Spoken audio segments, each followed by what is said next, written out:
마태복음 18장 1절부터 5절까지 말씀입니다.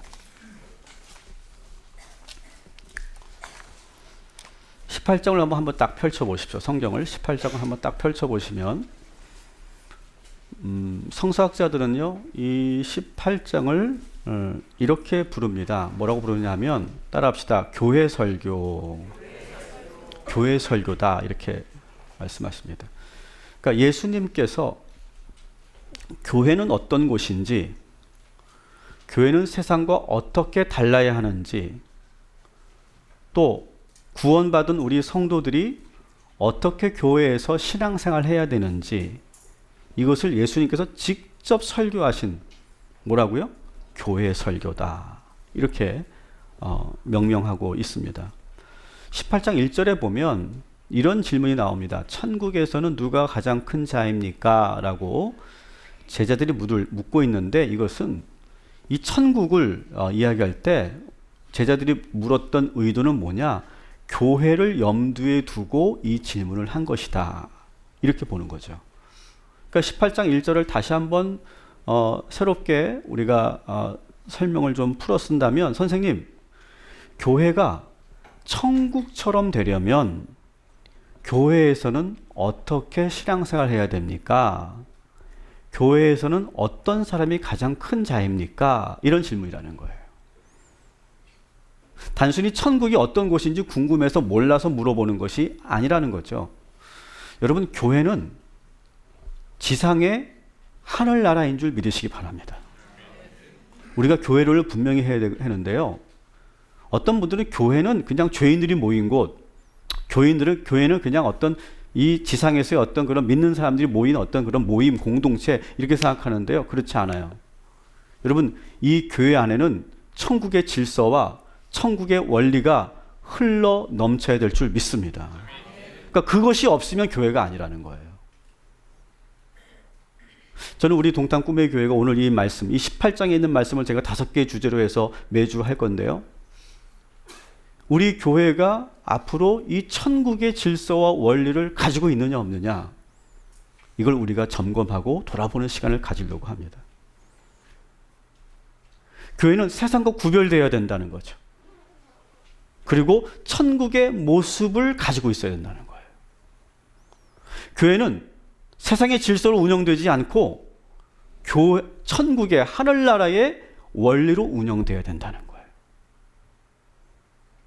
오늘 본문을 통해서 그 당시 이 마태복음을 중심으로 모였던 이 마태 공동체가 내적으로 어떤 문제를 가지고 있었는지를 우리 미루어 짐작해 볼 수 있어요. 18장을 보면서 그 당시 이 마태 공동체가 어떤 문제를 가지고 있었구나, 우리가 미루어 짐작할 수 있어요. 오늘은 첫 번째 시간으로 우리가 1절부터 5절까지의 말씀을 가지고 천국의 원리, 그리고 교회 안에서 천국의 어떤 원리가 흘러가고 있어야 되는지를 우리가 함께 나누려고 합니다. 자, 8장 1절에 다시 소개하면 제자들이 천국에서 가장 큰 사람은 어떤 사람입니까? 라고 질문을 하고 있는데, 여러분 한번 상상해 보세요. 이 질문을 마태 공동체의 그런 제자들이 예수님에게 이 질문을 한 의도가 있었을 거라는 거예요. 교회에 지금 어떤 문제가 있길래 이런 질문을 했을까요? 대답을 아무도 안 하실 줄 알았어요. 한번 상상해 보세요. 교회에 과연 어떤 문제가 있었기 때문에 이런 질문을 했을까? 교회 내에서 말 그대로 누가 제일 큰 사람인가를 놓고 서로 의견이 갈렸던 거예요. 여러분, 제자들도 자기들끼리 누가 제일 큰 자인가, 누가 수제자가 돼야 되느냐, 누가 예수님의 우편에 서야 되느냐, 막 그런 거 가지고 싸우지 않았습니까? 그런 거랑 똑같다는 거예요. 근데 여러분, 이것이 오늘 우리 현실 교회에도 똑같이 일어나고 있는 일들이죠.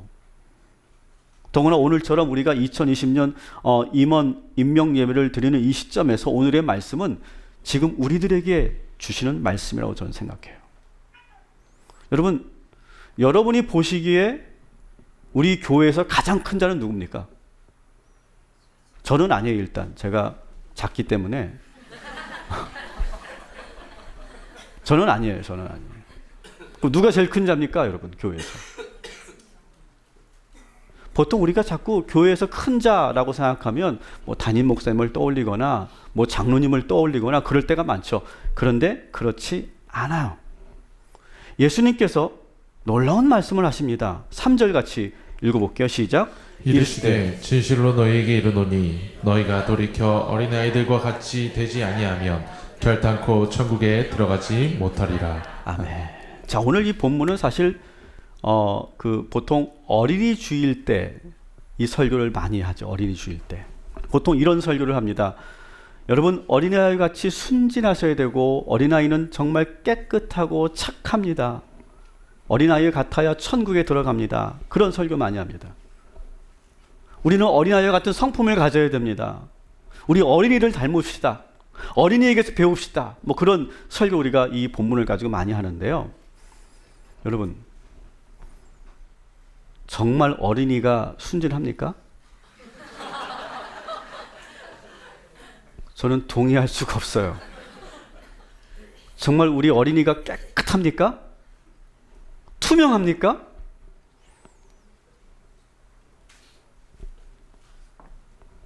어른들은 오래 살아서 때가 묻어서 더럽고 아이들은 아직 산 날이 얼마 안 됐으니까 깨끗하고 그럽니까? 여러분, 옛날에는요 미운 7살이었어요. 요즘은 뭡니까? 미운 4살. 요즘에는 더 내려갔대요. 미운 3살로. 그리고 7살은 뭐래요 요즘에? 뭐라고요? 차마 내가 과격한 말을 할 수 없었는데 대신해 주셔서 감사합니다. 때려 죽이고 싶은. 아마 아이를 키워보신 분들은 아마 다 공감을 하지 않을까 생각이 듭니다. 오늘 말씀은요, 어린이를 예찬하는 말씀이 아니라는 거예요. 어린이는 깨끗하고, 어린이는 순결하고, 어린이는 뭐 이렇게 그런 투명하고 뭐 그런 게 아니라는 거예요. 그런 예찬을 하는 게 아니라는 거예요. 이 어린이에게서 배워라 그런 말을 하는 것도 아니라는 거예요. 여러분 따라합시다. 어린이든 어른이든 인간은 모두 죄인입니다. 여러분 모두 죄인이에요. 누가 더 깨끗하고 누가 더 더럽지 않습니다. 어린이든 어른이든 예수님 앞에서는 우리가 모두 다 죄인이에요. 우리 모두는요 다 구원받아야 될 백성들인 거예요. 저 끝에서 우리 예배드리고 있는 디키즈 아이들 죄인이고요 구원받아야 될 줄 믿습니다. 우리랑 똑같아요. 다르지 않아요. 자, 그렇다면 어린아이 같아야 천국 간다라고 하는 말은 무슨 말이냐? 이것은요 2000년 전의 유대 사회를 여러분이 잘 이해를 해야 이 말씀이 읽혀져요. 여러분 그 당시 유대 사회는요 어린이들을 어떻게 대우했는지 아십니까? 비인격적으로 대우했어요. 어린이는요 완전한 인간이라고 보지 않았어요. 사람이라고 보지 않았어요. 그 당시 가장 낮은 계층들 하면 여성들, 이방인들, 어린이들. 셋 중에서 가장 낮은 계층이 바로 어린이들이라고 봤어요. 그래서 뭐 성경에 보면 사람 숫자를 셀 때도 어린이들은 수를 세지 않잖아요. 다 그런 이유에서 오는 거예요. 그 당시 어린이는요 다 힘없고 아무것도 할 수 없는, 한마디로 말하면 속된 말하면 쓸잘데기 하나도 없는 존재, 그게 어린이였어요. 여러분 이게 우리 시대의 어린이에 대한 개념과 그 과거, 그 오랜 시절의 과거의 어린이에 대한 그런 개념은 완전히 다릅니다. 여러분 사실은요 어린이를 정말 존귀하게 귀하게 여겼던 역사는요 그렇게 길지 않습니다. 여러분 19세기 때만 해도요, 산업혁명이 일어나고 19세기 때까지만 해도요 어린이들이 다 뭐 했습니까? 다 공장에서 일했습니다. 실제로 역사적으로 영국도 그랬고요, 뭐 유럽 사회가 그때 이미 어린이들이 다 공장에서 일했어요. 어린이들이 학교 다니고 어린이들을 존귀하게 여겨야 된다, 어린이는 정말 인격적으로는 존재다, 이렇게 생각한 거는요 얼마 100년밖에 안 됐어요. 여러분 인류의 역사 가운데 정말 짧은 역사밖에 안 되는 거예요. 그 당시 2000년 전은 더 심했죠. 그런데 지금 이 제자들이 선생님 천국에서는 누가 가장 큰 자입니까? 다시 말하면 선생님 교회에서는 누가 가장 큰 자입니까? 라고 이렇게 질문을 했을 때 많은 제자들과 많은 그런 사람들은 아마도 이런 예상을 했을 거예요. 율법을 잘 지킨 사람이 큰 사람이다. 혹은 말씀을 많이 연구한 사람이 큰 사람이다. 말씀을 가르칠 수 있는 능력이 있는 사람이 큰 사람이다. 기도를 많이 한 사람이 큰 사람이다. 선행을 많이 한 사람이 큰 사람이다. 헌금을 많이 한 사람이 큰 사람이다. 이런 말이 나올 줄 알았어요. 그러면 그걸 가지고 거봐 예수님이 이런 사람이 더 큰 자래, 이렇게 서로가 싸우려고 그렇게 질문을 했던 건데, 예수님이 전혀 다른 대답을 하시죠. 어린아이를 앞에 하나 딱 세워놓고 모두가 보는 앞에서 이 어린아이가 가장 큰 자다, 이렇게 말하는 거예요. 이 말을 듣고 많은 그런 어른들과 제자들이 놀라운 거예요. 여러분, 우리가 잘 알고 있는 찬송가가 있죠. 어린아이 같은 우리, 그 다음 뭐예요? 미련하고 약하나. 저는 이게 정확하다고 생각해요. 근데 그 다음이 더 중요하죠. 주의 손에 이끌리어 생명길로 가겠네. 저는 이 가사가 정말 신학적으로 성경적으로 정확하다고 저는 생각해요. 여러분, 어린아이처럼 미련하고 약하지만 예수님이 우리를 구원해 주셔서 우리는 구원받은 자들인 줄 믿으시기 바랍니다. 그래서 여러분, 사실은요, 엄밀하게 말하면요, 천국에서든 교회에서든 큰 자 작은 자 없어요. 이것이 천국이고 이것이 이 현실의 교회에서도 그대로 이루어져야 될 줄 믿습니다. 여러분, 우리 모두는요, 오직 은혜로 구원받은 자들인 줄 믿으시기 바랍니다. 우리는요, 다 어린아이처럼 힘없고 미련하고 약했어요.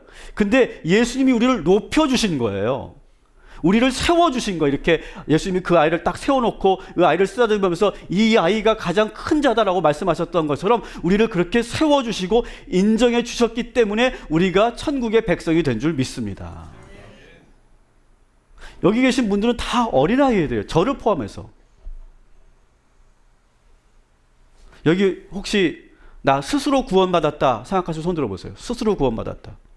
나 교회 봉사 많이 했고 헌금 많이 했고 성경도 많이 받고 기도도 많이 하고 있고 나 그래서 구원받았다 생각하시고 손 들어보세요. 아무도 없어야 되고요. 있으면 안 돼요. 여러분, 우리는 다 연약한 어린아이 같이 연약한 죄인들임을 믿습니다.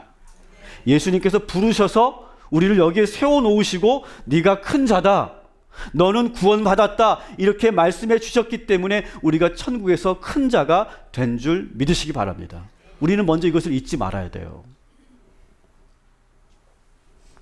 자, 그런데 우리는 모두 어린아이 같지만 예수님께서 우리를 큰 자로 인정해 주신 거예요. 자, 그러면 이제 우리가 그렇게 큰 사람으로 인정받은 우리가 이제 교회 안에서 진정으로 큰 사람이 되려고 해야 되겠죠. 정말 우리가 교회 내에서 진정으로 큰 사람이 누군가 4절에 나오고 있어요. 같이 읽습니다. 시작. 그러므로 누구든지 이 어린아이와 같이 자기를 낮추는 사람이 천국에서 큰 자니라. 아멘. 자, 예수님은요, 어린아이처럼 낮고 비천한 자리를 마다하지 않는 사람이 가장 큰 자라고 말하고 있어요. 여러분, 이것도 오해하지 마세요. 어린이가 겸손하다, 그런 예찬론을 말하는 게 아니에요. 여러분, 그 당시 어린이는 어떤 존재라고요? 가장 비천한 계층이었어요. 그런 것처럼 교회에서는 우리가 어린아이 같이 늘 낮은 자리에, 늘 겸손한 자리에 우리가 머물러야 한다라고 하는 어린이를 비유로 하신 말씀이라는 거예요. 저는 오늘 새롭게 우리 교회 리더십으로 세워진 분들에게 꼭 부탁을 드립니다. 항상 낮은 자리에 서 계시기를 주님의 이름으로 축원합니다. 항상 낮은 자리에 계세요. 여러분요, 한 단계 올라간 게 아니에요. 세상 말로 어떤 벼슬을 한 게 아니에요. 여러분 다 아실 거예요. 여러분 밑에 성도가 있는 게 아니에요. 여러분의 자리는 가장 낮은 자리여야 될 줄 믿습니다. 우리는요, 저를 포함한 우리 교회 임원들은요, 겸손해야 돼요. 저는 2020년 저를 포함한 우리 모든 지도자들이 더 겸손해야 될 줄 믿습니다. 그러면서 우리는 교회를 위해서 헌신하는 것 뿐이에요. 그러면서 우리는 성도들을 진심으로 섬겨야 돼요. 여러분, 2020년 이제 오늘이 1월인데 이제 12월이 될 때 우리 예수님께서 우리를 평가하실 거거든요. 저를 포함해서 우리 지도자들을 평가하실 텐데, 여러분 그 평가할 때 그 기준이 뭔지 아세요? 그 사람이 그 부서를 어떻게 좋은 결과를 만들었나, 그 사람의 어떤 성과나 결과를 보는 게 아니라는 거예요. 오직 하나만 본다는 거예요. 따라합시다. 얼마나 겸손했나, 얼마나 섬기는 자리에 있었나, 얼마나 예수님처럼 십자가를 졌는가, 얼마나 희생하였는가, 이것만 예수님께서 보시는 줄 믿습니다. 그 사람이 이 부서를 맡았더니 거기에 뭐 배가가 됐고, 뭐 거기 결산이 어떻게 됐고, 막 그 사역이 어떻게 풍성하게 이루어졌고, 그런 걸 보시지 않는다는 거예요. 예수님은요, 그 자리에서 그 지도자가 어떻게 살았는가, 어떻게 겸손하게 가장 낮은 자리에 머물러 있었는가, 그것만 보신다는 거예요. 저는 우리 성도님들에게도 저는 부탁을 드리려고 그래요. 여러분, 리더들의 겸손은요, 낮아지는 거라고 지금 말씀드렸어요. 그럼 우리 일반 성도님들의 겸손은 뭘까요? 따라합시다. 순종하는 것입니다. 순종하는 거예요. 혹시 우리 성도님들 가운데 이런 생각 갖고 계시다면 오늘 회개하시고 다 버리시기 바랍니다. 어디 잘하나 보자, 저 사람이 내 리더라고? 난 인정 못해. 저게 무슨 리더야. 그런 마음 조금이라도 가졌던 분들 회개하시기 바랍니다. 왜 저 사람이 리더가 됐지? 하여튼 목사님 보는 눈도 참 허시기해. 여러분, 그렇게 생각하면서 따르지 않고 순종하지 않는다면 그것은 성도로서의 교만이에요. 여러분, 우리가 어느 자리에 있든지 예수님 말씀처럼 어린아이같이 겸손하고 가장 낮은 자리에 서게 되기를 주님의 이름으로 축원합니다. 또 5절을 한번 같이 보겠습니다. 천국의 원리 5절 시작. 또 누구든지 내 이름으로 이런 어린아이 하나를 영접하면 곧 나를 영접함이니. 아멘. 여러분, 천국에서 가장 큰 자를 또 말씀하시는데, 내 이름으로 어린아이 하나를 영접하는 사람이 천국에서 가장 큰 사람이래요. 자, 이 말씀은 여러분 이렇게 이해하시면 좋아요. 도표를 하나 보여드릴게요. 여러분, 예수 이름으로 섬기는 사람, 이게 5절의 말씀이죠. 예수 이름으로 영접하는 사람. 이 말은 다르게 말하면 천국에서 가장 큰 사람이 이 사람이.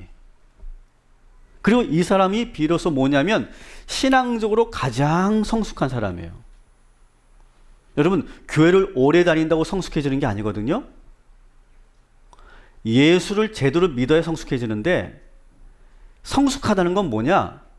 예수의 이름으로 섬기는 사람이라는 거예요. 그걸 한마디로 말하면 성화된 사람이라는 거예요.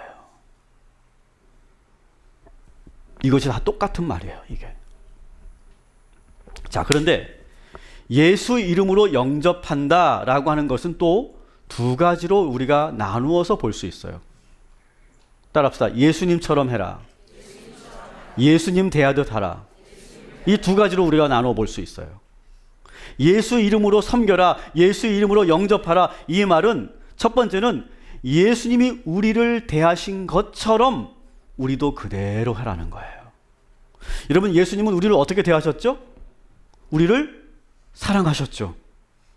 그리고 우리를 용서하셨죠. 그죠? 우리를 포기하지 않으셨어요. 그리고 죽으셨어요. 이것처럼 하라는 거예요. 예수님처럼 하는 성도가 되는 것. 그것이 예수 이름으로 영접하는 거라는 거예요. 그리고 이것이 성화된 삶이라는 거예요. 두 번째로 다시 보여주세요. 두 번째로 보면 예수님을 대하듯 하라. 여러분, 교회에서 가장 큰 어른은 누군지 아세요? 따라합시다. 모든 성도들을 예수님처럼 섬기는 사람입니다. 여러분, 옆 사람과 이렇게 인사합시다. 당신은 예수님을 닮았습니다. 아니, 그냥 대충 이렇게 인사치레로 하지 말고. 정말 그렇게 보이세요? 여러분, 옆에 있는 분이 정말 예수님처럼 보이세요? 보여야 되는 줄 믿습니다. 근데 우리는 잘 그렇게 보지 못한다는 거죠. 저 집사 저거 문제 너무 많아. 못 써. 나는 진짜 마음에 안 들어서 내가 진짜 상종도 하지 않을 거야. 막 그런 마음이 우리 안에 들지 않습니까? 여러분, 내가 정말 예수를 온전히 믿고 있느냐 아니냐를 볼 수 있는 것은요, 내가 옆에 있는 사람을 어떻게 보느냐예요. 여러분, 이게 어려워요, 사실은요. 그죠? 죽게 대하듯 하라, 이 말씀이 정말 어려운 거예요. 생각해 보세요. 그 사람이 나를 미워하는데 내가 그 사람을 예수님처럼 대할 수 있어요? 그 사람이 나한테 잘못을 했는데 내가 어떻게 예수님처럼 대할 수 있어요? 어렵습니다. 그래서 사실은요, 우리 그리스도인들이 포기하고 살아, 이거를요. 아는데 포기해요. 그런데 여러분, 2020년 우리가 다시 도전하고 다시 이 말씀을 붙잡고 우리가 실천하게 되어야 할 줄 믿습니다. 사도 바울은요, 이게 가능하다고 봐요. 예수를 온전히 믿으면, 제대로 믿으면 모든 사람을 예수님처럼 대할 수 있게 된대요. 사도 바울은. 이 예수님의 말씀을 사도 바울이 듣고 그는 그대로 실천한 사람이에요. 그리고 그것을 우리들에게 가르쳐주고 있어요. 골로새서 3장 22절, 23절, 24절 같이 읽습니다. 시작. 종들아, 모든 일에 육신의 상전들에게 순종하되 사람을 기쁘게 하는 자와 같이 눈가림만 하지 말고 오직 주를 두려워하여 성실한 마음으로 하라. 무슨 일을 하든지 마음을 다하여 주께 하듯 하고 사람에게 하듯 하지 말라. 이는 기업의 상을 주께 받은 줄 아나니 너희는 주 그리스도를 섬기느니라. 아멘. 자, 여러분, 이 말씀은요, 저 이 말씀을 보면서 어떤 이야기가 하나 떠올랐어요.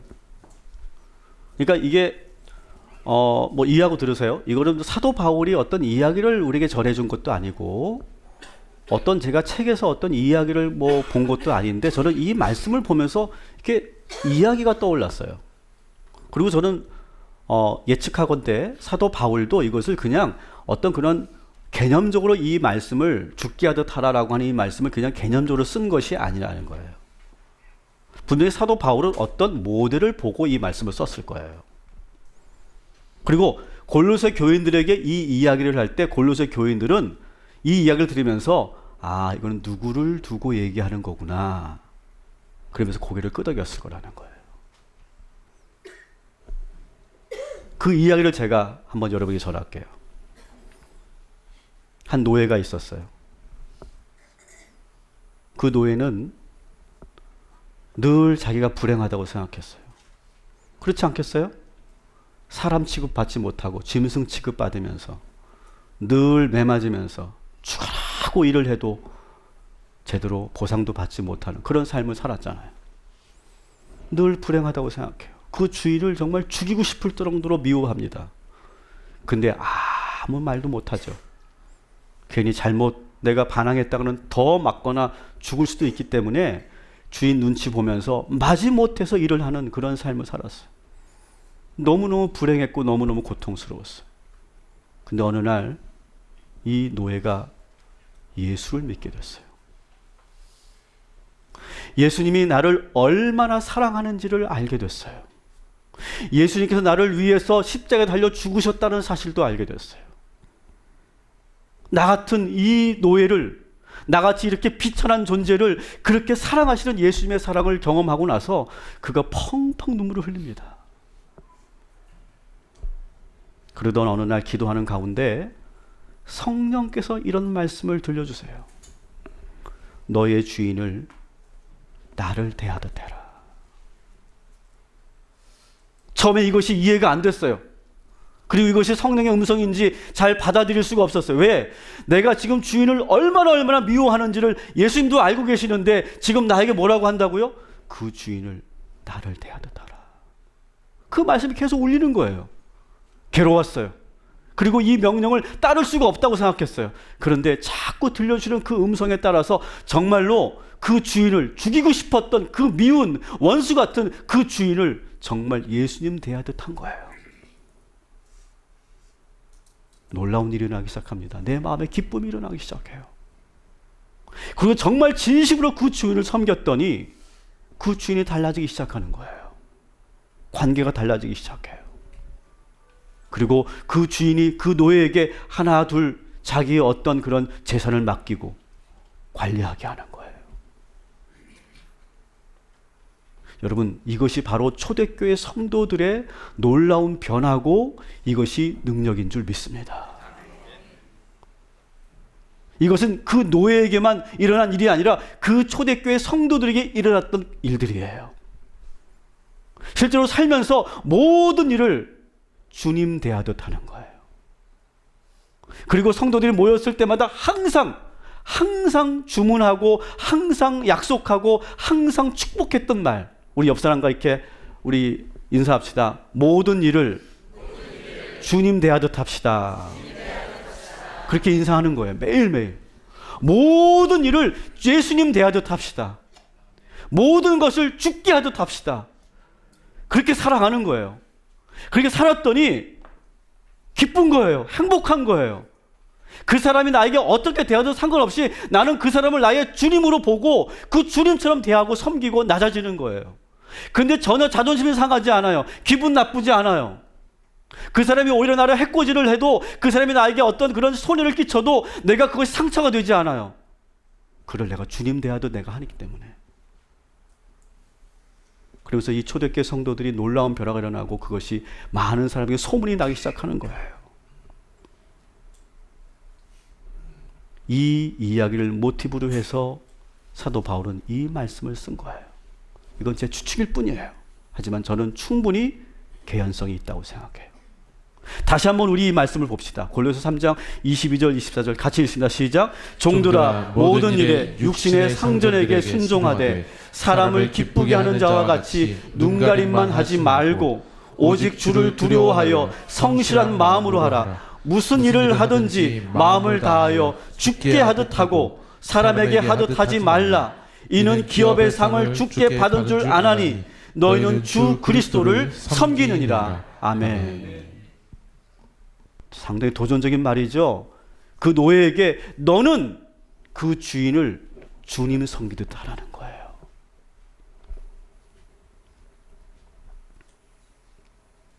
여러분, 천국에서 가장 큰 자가 누굴까요? 교회에서 가장 큰 자가 누굴까요? 여러분, 예수님처럼 사랑하고 용서하고 포기하지 않고 내가 죽을 수 있는 자가 가장 큰 자인 줄 믿습니다. 그리고 예수님 대하듯 모든 사람들을 영접하고 섬기는 사람이 가장 큰 자인 줄 믿습니다. 말씀을 정리합니다. 여러분, 예수님께서는요, 천국에서 가장 큰 자를 누구라고 말씀하시는지를 세 가지로 제가 말씀드렸어요. 교회 지도자들과 성도들이 어떤 마음을 가지고 살아야 되는지를 가르치고 있는데, 첫 번째 뭡니까? 어린아이 같은 우리를 예수님이 크게 만들어 주셨다라고 하는 거 먼저 잊지 마세요. 우리는 다 원래 어린아이 같았어요. 나약하고 쉽게 넘어지고 쉽게 실족하는 자들이었어요. 그런데 예수님이 우리를 앞에 세우시고 큰 자로 인정해 주셨어요. 그래서 우리는 구원받은 거예요. 그래서 우리는 천국의 백성이 된 거예요. 그 다음부터 우리가 해야 될 일이 뭡니까? 가장 겸손한 사람이 가장 큰 사람이라는 것을 여러분 잊지 마시기 바랍니다. 예수님처럼 진심으로 섬기고 예수님 대하듯 여러분의 모든 일들을 그렇게 행할 때 우리 주님께서 큰 축복과 기회를 허락하여 주실 줄 믿습니다. 여러분, 제가 여러분에게 약속할게요. 제가 완벽하게 할지 모르겠지만 약속을 드릴게요. 이 첫 예배 제가 여러분 한 분 한 분을 예수님 대하듯 하겠습니다. 못 믿겠다는 표현이시네요. 주님 대하듯 제가 더 겸손하겠습니다. 저부터 낮아지겠습니다. 여러분들도 그렇게 해주십시오. 여러분, 우리 부장님들 그리고 우리 모든 직분자들, 우리 성도님들 정말 섬겨주시기 바랍니다. 더 낮아지시기 바랍니다. 여러분, 회사에서 상사를 섬길 때도 주께 대하듯 하십시오. 그리고 고객을 응대할 때도 주께 대하듯 하십시오. 제품을 만들 때도 주님 대하듯 하십시오. 여러분, 가족들을 위해서 음식을 만들 때도 우리 가족들을 예수님 대하듯 기쁜 마음으로 음식을 준비하십시오. 그럴 때 하나님께서 놀라운 천국의 능력을 우리 모두에게 허락하여 주실 줄 믿습니다.